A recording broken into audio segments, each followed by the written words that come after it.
this presentation is meant to give you some ideas that could spark, I guess, hopefully fruitful discussions on your end about how to create um, a health workplace that prioritizes, no, and actually promotes ginhawa, no, total well-being for everybody, not just for our patients or clients, but for everyone, including ourselves. All right. So we start with um the understanding of well-being that has animated our work and that we think is very much resonant since it is a culturally rooted, no, concept and process. So everybody knows the word ginhawa, that when we use the word ginhawa, we are talking about a sense of wellness that is felt and enjoyed by the individual, no? The Filipino who has a feeling of kagaanan, no? A feeling of gana, enervation, a feeling of sigla, energy, right? Sorry, gana, appetitiveness, and ligaya, no? The capacity to have joy. Just a All right. So when we think of ginhawa along these four dimensions, we can begin to, kumbaga, these are the dimensions of experience that allow us to enter, no? To understand our experience of ginhawa as well as of other people's. So yung antas at level at kalidad ng ginhawa ay nararanasan at naaninag, meaning it can be ascertained via these dimensions of gaan, gana, sigla at ligaya sa buhay. This is based on Dr. Bo Bautista's 2011 and 2019 treatises on ginhawa. Now, some key points before we continue about ginhawa in the workplace. So these are our premises. If there are some of you that have joined me in the past presentation, we elucidated some of these premises then, but it pays to repeat, no, to reiterate these key messages. So first, we say that healthcare work is actually double-edged. It is simultaneously the source of joy and stress or even distress in our lives. So even if we love our work as healthcare professionals, it doesn't mean we do not experience the stress that comes with being in this line of work. Okay. Therefore, it is critical for our healthcare workplaces to be transformed into havens of care, compassion, and well-being for all patients and clients and workers alike. So what that means is that we all have a stake. Everybody has a stake and everybody has a responsibility in creating nurturing and caring workspaces in which ginhawa flows from employees to leaders to clients or patients. And so we have a responsibility for ourselves, our co-workers, and for those of us who are in leadership positions, no, even to those whom we lead. So in this sense, ginhawa is not just a valued outcome that we aspire to. So hindi lamang siya patutunguhan, okay? Ito ay balangkas, no? It is also an important framework or model for creating nurturing work communities in which people thrive and flourish as they perform their work. Okay? Now, so if we say, okay, if we're going to approach mental health and well-being in our organization via the model of ginhawa, how do we begin to do that? Well, just as with any construct, we can actually use the ginhawa framework also as a way, as an entry point into assessing, all right, the felt well-being of the organization as well as individuals and groups within the organization. So just as we can assess a whole host of mental health variables such as stress and anxiety, mood and emotions regulation, so too can we assess the extent of ginhawa felt and enjoyed by individuals and groups, as well as maybe even the bigger organization, no? So if we go by the model that I presented earlier, with these four dimensions that can be felt, that can be entered into and ascertained, right? Then we can use these dimensions to ask ourselves relevant questions to periodically assess the ginhawa felt by the organization and people in it. I will articulate to you the questions, and my invitation is to feel the rootedness of the question in our day-to-day lives and in our culture, no? As Filipinos. No? So the question of gana can be, may gana ba sa trabaho ang mga tao sa opisina? Okay? O nawawala na ba sila ng gana? Okay? So, bakit kaya meron ng gana? Kasi kung masasagot natin yan, ma-identify natin yan, then ma-amplify natin yung sources ng gana na yon. Pero mahalaga rin malaman kung nawawala ng gana, bakit kaya ganon? Meron bang nangyayari at meron bang nagiging balakid sa pagdanas ng gana sa trabaho? Yung question of gaan naman can be, ano ang nagpapagaan? And conversely, meron bang nagpapabigat sa trabaho, no? At sa pagpunta sa trabaho, okay? Para sa mga tao sa opisina. At if so, paano mapapagaan ang mga mabibigat na dalahin na konektado sa pagsasagawa ng trabaho at pakikitungo sa loob ng organisasyon? Okay. The question of sigla can be, kamusta ang sigla ng mga tao sa organisasyon? Sakto ba ito? Masyado bang mababa? O baka naman in some instances masyado itong mataas na nakakahapo o nakakapagod na. It's hard to catch up. Okay? And then a question of ligaya can be, nakakaligaya ba ang opisina at ang trabaho? Meron bang nakakabawas ng ligaya? At kung focusin tayo, meron bang kailangan i-amplify na nakakadagdag ng ligaya? So you notice, by focusing ourselves, no, training our attention to ginhawa, we are able to access the whole total experience of ourselves, no, and each other. So it is that holistic and I guess in a sense that integrative and systemic view that we prize in using the ginhawa model. All right.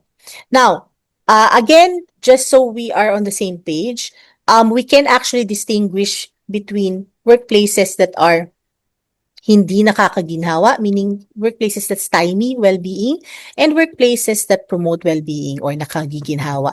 So, in front of you are lists that to distinguish, no? These workplaces, okay? So, workplace that is hindi nakakaginhawa, more or less has toxic hierarchy instead of healthy hierarchy, okay? The communication is either very little, or it's poor communication between co-workers and between leadership and staff. Whereas, conversely, with nakagiginhawang workplaces, the communication exists and it is clear, open, and respectful, okay? Workplaces that stymie well-being are typically characterized by excessive as well as unmanageable stress. Whereas conversely, workplaces that promote well-being do have occupational stress, but these tend to remain at manageable, okay, well-managed levels. Okay. In toxic workplaces, you will most probably find as well harassment, no, bullying, and abuse, especially abuse of authority and abuse of power. But in workplaces that are nakagiginhawa, you will find opportunities for healthy, affirming, trusting, and collaborative relationships, such that what could start out as work relationships, collegial work relationships, can actually end up becoming lifelong friendships, for example. And last but not least, and this is very important actually, when we think about ginhawa in the workplace, we do not think of what individuals alone can do. We also think, we do not think only of individual level problems. We try to think about and address systemic issues. So workplaces that stymie well-being do not address these systemic issues. For example, low or unfair wages, kahit alam nating nakakabawas talaga ng felt security sa buhay to begin with. Systemic issue yon na no amount of individual level interventions can address kung hindi mo gagawa ng paraan. No? Okay. Toxic work hours is another systemic issue. At saka yung kung ano man yung kultura sa organization na nakakabawas ginhawa. Right. So, in workplaces that are nakagiginhawa, it's not that these workplaces are perfect, but that people know that there is a clear effort to mitigate any negative impact of systemic issues. So, ginhawa-oriented workplaces recognize and value the person, okay, and the whole experience, okay? But we're talking the whole experience of both the patients or service users, but also of service providers and professionals. So we do not have unrealistic expectations of ourselves as supermen and superwomen, no? That are indefatigable or unscathed by pains and hurts. Okay.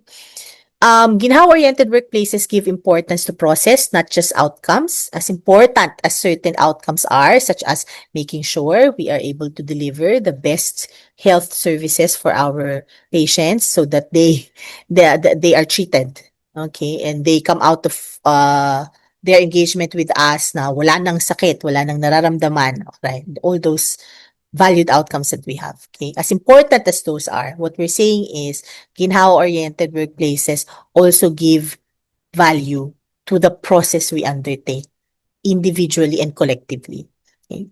Leaders also design systems and processes attuned to human psychologies and interactions, right? So ginhawa-oriented workplaces do not overvalue technologies and procedures, okay, but allow technologies and procedures to serve human interactions and psychologies. Okay.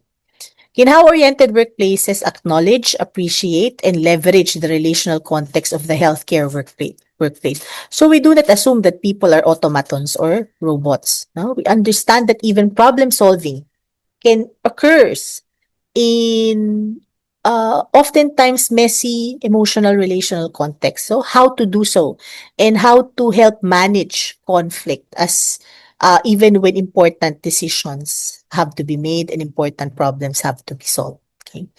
Another characteristic is that ginhawa-oriented workplaces envision the transformation of professionals through work and learning processes into competent, compassionate, and ethical professionals committed to fully human engagement, pagpapakatao, and social responsibility, pakikipagkapwa-tao. So, hindi lamang po ito pagpapaka-professional. What we're saying is, hindi mo mahiwalay yung tahakin ng professionalization sa humanization. That's what we can call it. No? And doon sa human interaction. Alright, so that is the broad base of my presentation for today because I wanted to zero in on hopefully what I think are very concrete examples that I'm hoping can spark reflections and discussions on your end so that you could come up with strategies, all right? You can begin discourses that are much more rooted in contextualized, more resonant and more respectful of your particular daily, individual, collective, and organizational context in PGH. All right. So I present to you just as an example of how we are leveraging ginhawa, no, moving towards it as a valued outcome, but actually using it as a framework, no, for doing our work. Okay, so we call it the 6-component ginhawa model, and I'll walk you through its dimensions because those dimensions orient you to what can be done, no? Ano yung mga diskarte at sa ang anggulo mo, sa which angle can we address the concern of ginhawa from, right? So our model is a multi-systemic, integrative, contextual, and community-based approach to mental health and well-being. We consider the University of the Philippines as a community. No? It is a community of scholars. All right. The image here is our book. It details the work of we've been around for 7 to 8 years now. We'll have our 10th anniversary in 2 years. So this book details the extent of our research and practice work, and we call it ang ginhawa bilang hangarin at balangkas sa paglikha ng mga mapagkalingang universidad. So I will go through the key ideas, no? Well, first, I want to orient us to how we introduce ourselves because these have important components or key messages that I want to share with all of you. So we are a special project established, meaning a chancellor, no, of a university decided. Okay, and this was after years of legwork on our end as well, no, lobbying work. Apart from the actual clinical work, it's also the lobbying advocacy work for ourselves. In 2017, long story short, then Chancellor Tan said it is high time, no, that we have a special project that was specific to mental health and psychosocial support, and that would be managed by trained clinical psychologists of UP Diliman. So we founded UPD PsychServe in 2017 under the aegis of the Office of the Chancellor. We were a very small core team composed of our founding director, Dr. Bautista, myself, and Dr. Ana Tuazon, along with, at the time, around we started with four interns, na? Interns, they weren't professional yet, no? So they ended up staying with us until their professionalization, okay? Now, we are now a bigger organization, okay? We are composed of trained clinical psychologists. We call ourselves psychosocial support specialists who provide mental health and psychosocial support to those in the UP Diliman community who may have complicated problems of living as well as having to live with psychiatric conditions. We also have a dedicated admin team to support us in our work. And of course, all our counselors, no, the PSSs, are supported by a team of clinical supervisors. The clinical leadership or management are all faculty of clinical psych in the Department of Psychology. All right. Who we serve? So we serve those who have diagnosable conditions, right? Express problems, but we also have services for those who are well and want to maintain a sense of well-being and wellness. And we also have awareness raising programs because we see ourselves as also serving the whole university community. So our work is animated by a simple vision. We envision UP to be a nurturing university environment. Whether it is so in the present is a matter of question, but a vision is necessarily future oriented, right? And so we believe that vision is both ambitious but also achievable, okay? And we also advocate in PsychServe a view of mental health and well-being as integral to the very values that UP espouses: honor, excellence, service, no? And so we think we are poised to sustain an ever-improving wide spectrum of outpatient services, okay? But it's also important for us to continue to be researchers because PsychServe was started and is being run by researcher practitioners. And it's important for us to grab and create opportunities to train to engage, no, our peers, not just within psychology, but even outside of psychology, to share with others whatever knowledge and insight we have been able to generate in our research and practice work. And we do so with an emphasis on high quality service, as well as for now, we are thankful that we have the institutional commitment, which means the budget, okay, to deliver these services pro bono. So in the spirit of UP's best traditions of excellence in serving the people. I will pause here because by this time, there are some key takeaways that need to be identified. First, to create ginha to promote ginhawa in our workplaces, no? To transform our organizations into caring, compassionate communities, okay? We need institutional will and commitment. This isn't just a matter of having a number of skilled, no, technocrats, all right? As important as technically skilled professionals like us are, it's difficult to move forward with a systemic endeavor if we do not have institutional will and commitment. Why? Because the institutional will and commitment drives organizations to continue engaging with important questions such as what is the place of ginhawa in our work, in our life, and in our organizational philosophies. In our work in PsychServe, it was not enough for us to show that we can provide high quality ethical service. What has helped us secure our position as being is precisely our persistence in engaging the university in these questions, no? What does it really mean when we stack it up against academic standards, for example, because UP is an academic community? Paano yon? Paano yung timpla na yon? And we see our role as sitting with our colleagues who are faculty who could be having this dilemma, balancing, well, how reasonable is the accommodation request from my student versus how strongly do I believe in the standards that I have set for this particular class, etc., etc. Okay.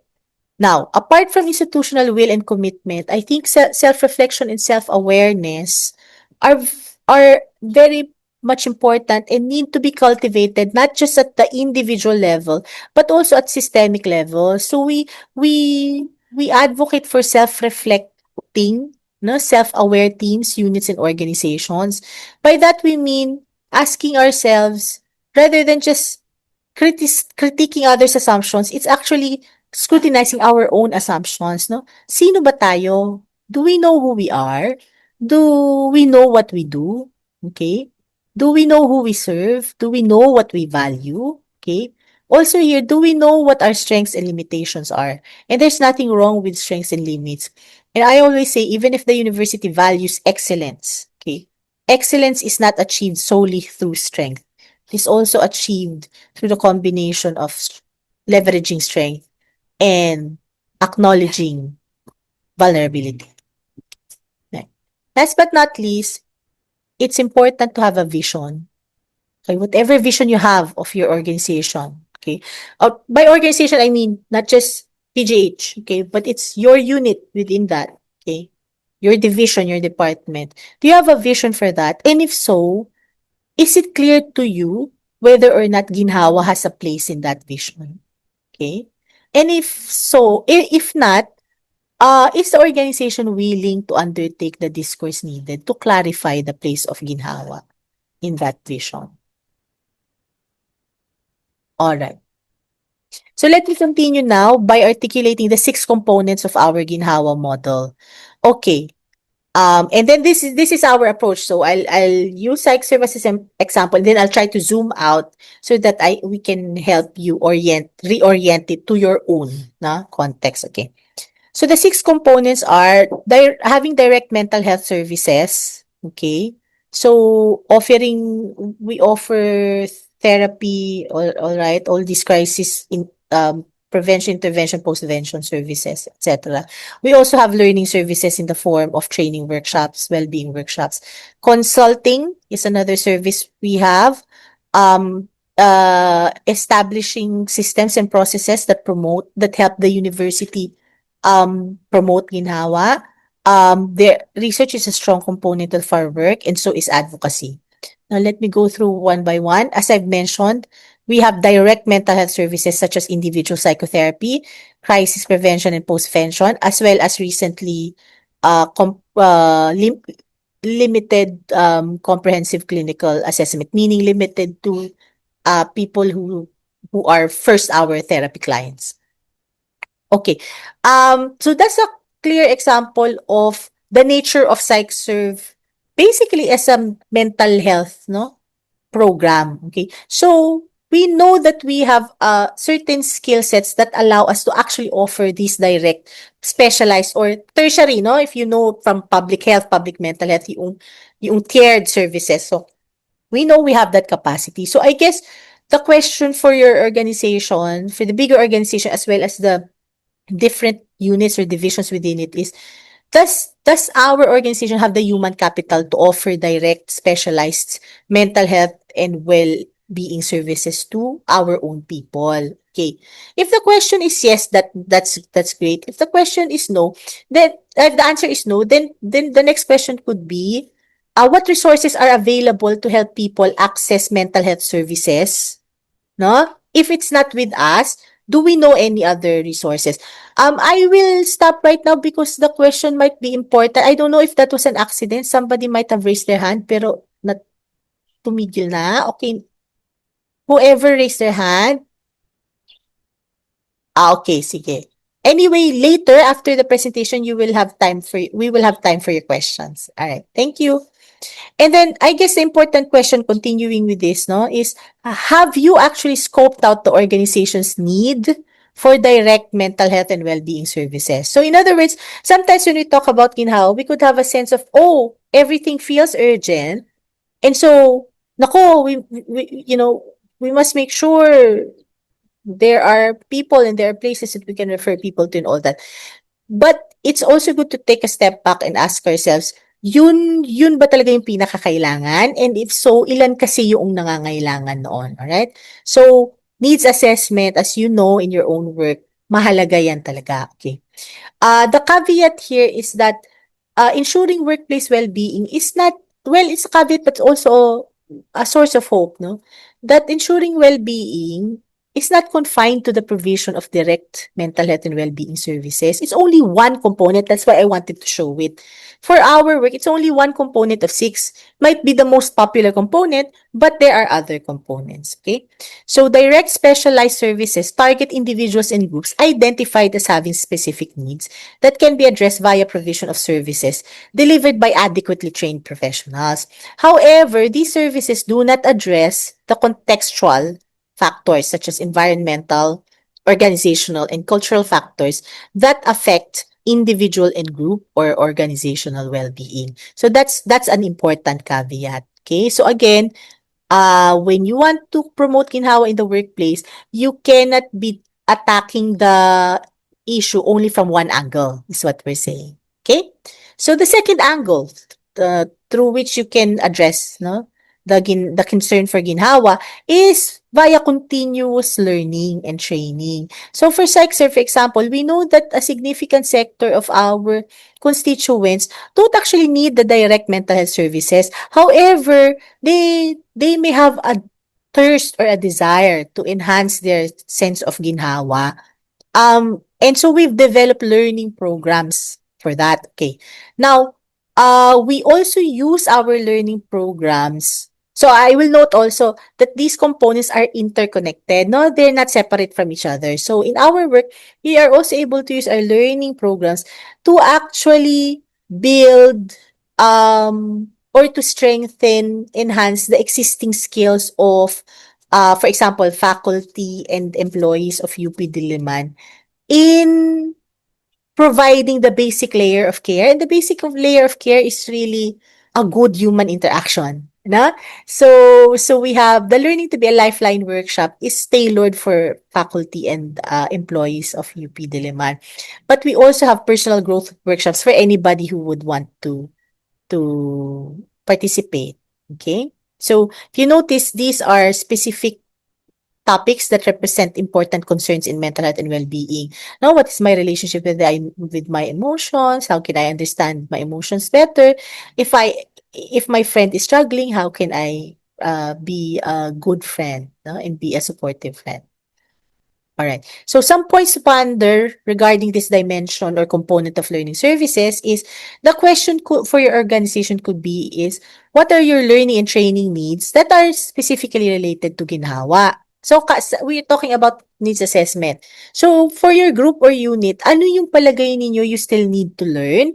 And you can answer that question by also referring to and imagining when you do your jobs, when you do your work, are there ginhawa-related skills that can be built on top of your existing skill sets?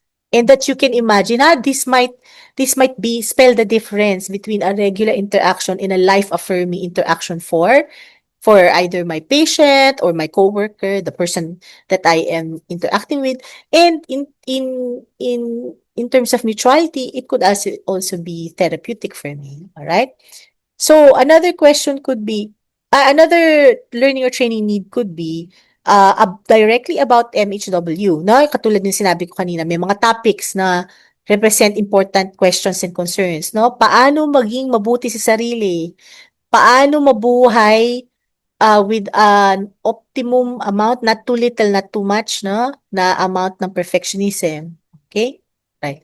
But learning services and we see this to be increasingly important. Its learning services can also be about integrating ginhawa, okay, into your job functions and work processes. How to have emotionally honest work conversations, that's a skill, okay? How to manage conflict, how to create an ergonomic and nakagiginhawang workspace, okay? Then learning services are not one size fits all, so they have to be tailored to specific sectoral needs. So the reason I detail it to you is so that sometimes people and organizations think, oh, I need this, that, and that, no? and walang ganong nuance. Okay. So what we're encouraging is actually in-nuance nyo muna by really looking at yourselves and your needs, no, as an organization. Ano ba yung specific nyo? Tapos maghanap kayo ng partner, trainer ninyo kung hindi sa inyo manggagaling yung skill set for the training. Ha? So kami sa PsychServe, we work with client units who have very specific, and we actually appreciate very specific requests, no? Requests for training, requests for certain services, oo, malinaw yung para saan. At may onting description kasi kasi ito yung nararanasan at naengkwentro namin sa aming pang-araw-araw na trabaho at pakikitungo. Alright, so that's the second component. Okay. The second interrelated will be we call it our consulting services. So this is we take on a role as, and we take it very seriously na sometimes, not even sometimes, often there is a way to make even just knowledge sharing already potentially healing and therapeutic. No, it can help assure people who may simply need assurance na kasi they could be grappling with an important decision that is difficult to make. So we work with different sectors in the university, including parents, teachers, students, academic and non-academic units. In fact, we are now co-chair of the UP Diliman Mental Health and Psychosocial Support Network. This is the formal commitment of collaboration among service units in UP Diliman. So it is chaired and co-chaired by the OVCSAA as well as PsychServe. And our partner units range from the health service to counseling and guidance to Pahinungod to UPIS to the student council, representing different service units and different sectors within the university. Sama rin po dyan gender office pati ang office for anti-sexual harassment. Okay. Now, again, zooming out, what are some points to ponder regarding consulting and the importance of knowledge sharing? Ginhawa is a multidisciplinary and also multi-sectoral endeavor. So while we are proud psychologists, specifically clinical psychologists, we do not assume that it is only our training that matters. No, instead, we try our best to work collaboratively with colleagues from different professions and sectors within the university. It is good to access and learn from these multiple perspectives, which represent complementary expertise. It's also good that when professionals from different disciplines come together, while the endeavor is interdisciplinary, I think in the with intellectual humility, we could also acknowledge and show appreciation for specific areas of professional expertise that are brought to the interdisciplinary endeavor of Ginhawa. Okay? Alright. So, para maging kaaya-aya at nakagiginhawa yung pag-access ng knowledge and insight, sa palagay namin, these are the qualities, attitudes, and actions that are important to promote commitment to ginhawa. First is intellectual humility, which is the willingness to consider the limits of our perspectives, no matter how expert or well-intentioned. Certainly, this is something that exists also as a personal reminder to myself often when we reach a point where we are done with our postgraduate training, no, and even after the Doctor of Medicine, the various specializations, or in our case, even after the PhD, there are various certifications afterwards or postdoctoral work. And you reach a point where everybody else is treating you like an expert. There's an entitlement and an arrogance that can be bred because of that. And I hope you don't mind my candor. So for me, my personal reminder is always, hindi ikaw ang pinakamagaling. At okay lang yon, alright? Hindi kailangan tayo yung pinakamagaling at mahusay para makamake ng mark, no, sa ating mga mundo, sa ating mga trabaho. In fact, sa karanasan namin, ang quality na nakakatulong talaga is the capacity to admit that our perspectives, no matter how well-intentioned, no matter how expert, meron at meron tayong hangganan. Okay? Hangganan sa kaalaman, hangganan sa kabatiran, at okay lang yon. Hindi yun bawas sa pagkatao natin. Ha? We also value emotional honesty, and it would be wonderful. Ideally, we could pair intellectual humility with emotional honesty, which is the openness to emotions, simple as information rather than barriers to logic and reason. No, emotions are information that could provide important input and could lead, in fact, to much more nuanced insight for us. No?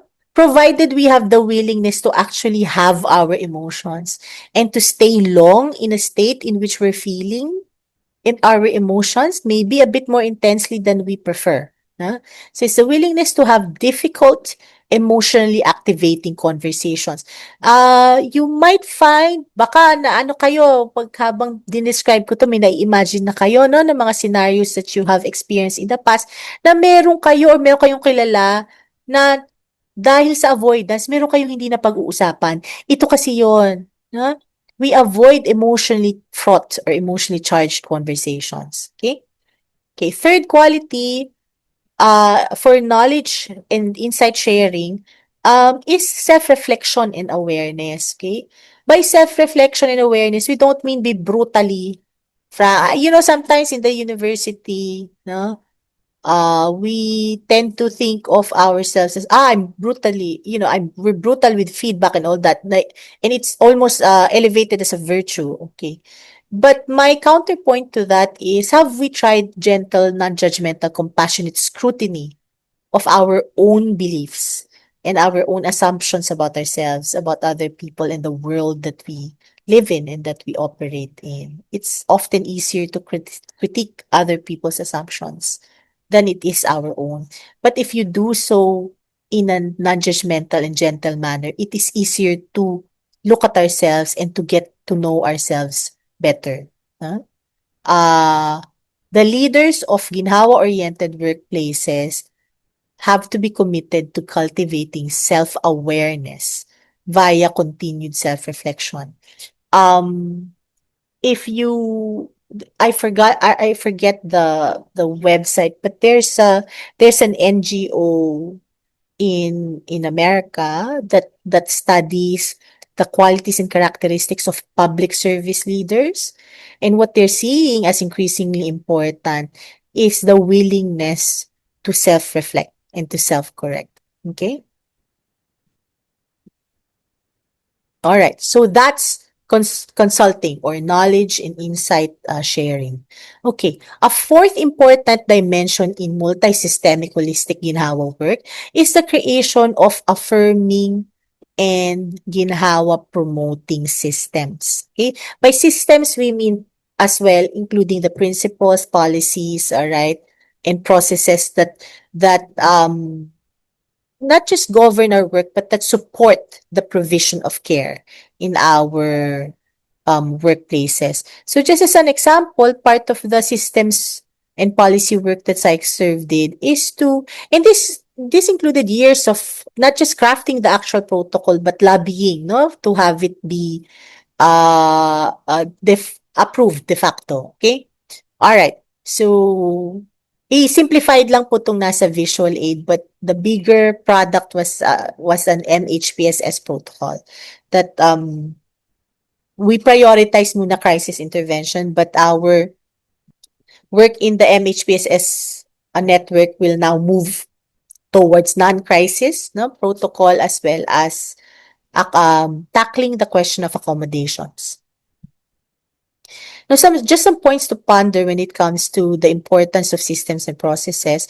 These are some of the questions for you. Are you guys willing to assess and inventory your organization systems, meaning your policies, processes, and practices, to ask, to look into what about these actually help promote and cultivate ginhawa? And what about these timey ginhawa? So yung kaninang slide natin, in what ways is my workplace nakagiginhawa? In what ways is it hindi nakagiginhawa? Very rare naman yung complete binary ng sobrang wala namang kaginaginhawa versus almost ideal, no? Parang unicorn, no? Realistically, merong aspects of the workplace and work culture that promote ginhawa, and there are aspects that probably stymie it. So it's good to have that assessment. From that assessment, you can now determine what changes need to be made out of necessity, but also what can be made now in the midterm, meaning what is practicable to do, what can be done a bit more easily. Another important question is, how can discourse or conversation about important ginhawa-related matters be facilitated in the organization? No? Napag-uusapan nyo ba? At napag-uusapan nyo ba beyond, ay, mayroong problema sa ganito, mahanapan natin ng you get what I mean? So, beyond the individual level, we're not saying that's not important. What we're saying is, mas malawak kailangan yung pagtingin natin sa ano yung pwedeng pwedeng gawin, na? Alright. So, how can people be inspired, engaged, and motivated to do their part in creating a nurturing work environment? And how can organizational systems and processes be used and leveraged to create a caring, nurturing work community? Fifth dimension is research. So, again, speaking of knowledge, in PsychServe, we prioritize knowledge, no? We want evidence-based practice. You guys know what evidence-based practice is. But I think what we build on is we also go by practice-informed research, because practice is also important in keeping research oriented to what is contextually relevant, culturally responsive, just and humane. So, not all organizations have the capacities and resources to undertake research-informed practice and practice-informed research. However, all organizations can scrutinize their stance towards knowledge and insight. And all organizations have the capacity to commit na, are we going to leverage knowledge and insight? Okay? Or are we going to keep operating on our personal assumptions which tend to be implicit and untested? Ha? Okay. So yun kaya ko to bringing up kasi yun naman yung core issue sa research and knowledge. Oo, may research nga, pero yun ba pinagbabatayan mo sa mga conclusion at mga sinusubukan ninyo, or ang pinagbabatayan nyo ay what could be untested, and sometimes pag untested, medyo nagiging prejudicial yung ating assumptions. Na? Last but not least, advocacy. So much of ginhawa work is actually advocating for certain key messages about ginhawa. Okay? So what are some of these key messages, no, that might need to be advocated if we are to transform our workplaces into caring communities? Well, just again, if you notice, these are questions to ask ourselves. What does it mean for people in my organization to be well? And what will that entail of me, my coworkers, and my leaders? How can we address workplace and organizational issues that have a real continuing impact on ginhawa? And how do we make needed changes within our organization in the systems in which our organization is embedded? And again, what beliefs do we have that might get in the way of good relationships, good health, and greater ginhawa? Okay. So this is a reminder to us that opportunities for advocacy exist inside our organizations across its different levels, and there are also opportunities to reach outward. Huh? Okay. Again, pausing and identifying some key takeaways. Can the organization create space for important discourses? Meaning, pag-usapan, dun pa lang sa level ng pag-uusap, maaring makaginhawa na yun na at least meron nang nagsabi, merong nag-express, no? Okay. Is the organization committed to integrating ginhawa into its overall vision, strategy, and plan? Okay. Is the organization and its leaders committed to creating and sustaining a culture that promotes ginhawa? Okay. And are people committed to doing their part to create a nakagiginhawang workplace, not just for themselves, but for their co-workers as well? Now, if, like in any organization, we have our performance evaluation and metrics, we can, of course, it's an important question to ask ourselves, to what extent can that be reflected in our assessments, but keeping in mind certain boundaries of ethics? Huh? So it's a reminder to us that promoting and strengthening ginhawa in the workplace involves not just individual level services and supports, it requires practical, organizational, and cultural supports, requires us to reconsider our philosophies of living, working, and being.